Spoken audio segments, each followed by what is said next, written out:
We didn't come here to complain our government or complain someone that our recovery process is not going on as we expected. We would like to highlight some challenges that could become our opportunities in the future. Well, I can see how a skeptic could say, well, what are you doing running a conference on recovery and reconstruction in the middle of the war? Yeah. But the reality is, for anybody who has had serious positions in government, that first of all, the more you anticipate, the more you prepare, the better, because you never know when things could stop and you need to be ready. But also there's certain elements of recovery and reconstruction which you cannot wait for the Russian aggressors to stop before you start dealing with them. So I think those are two powerful considerations and a good reason to have that conference now.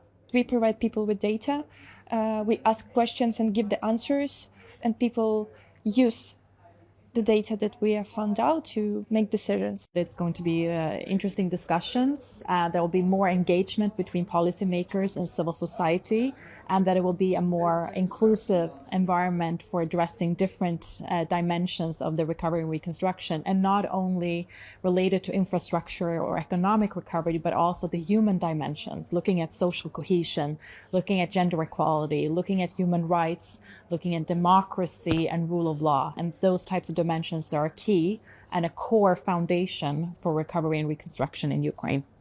We perform real internal and project cohesion, formulating the recommendations that could really be in help for high-level officials and could be understandable, clear, and effective, really.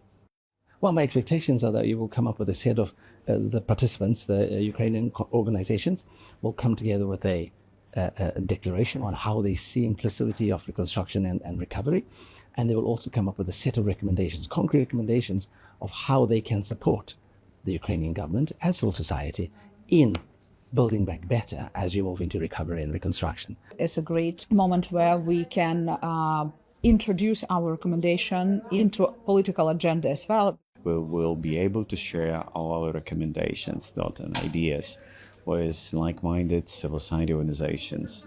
And then we would like to deliver this to policymakers in Ukraine and in European Union with other countries. But at the same time, we also would like to bring these recommendations and share with civil society organizations in the Ukraine, so to get their feedback. My main expectation from the conference is just to move forward with the reconstruction process now and to engage as many stakeholders into helping Ukraine as possible.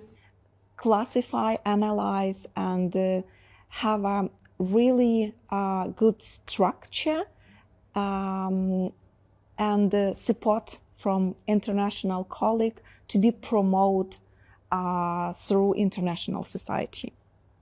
So thinking carefully about what are the priorities for Ukraine and how civil society can add value. Very short, we will just build foundation for future massive reforms for this transformation in Ukraine. I think it's very important to consolidate the opinions and to come up together with the principles and further approaches to the reconstruction.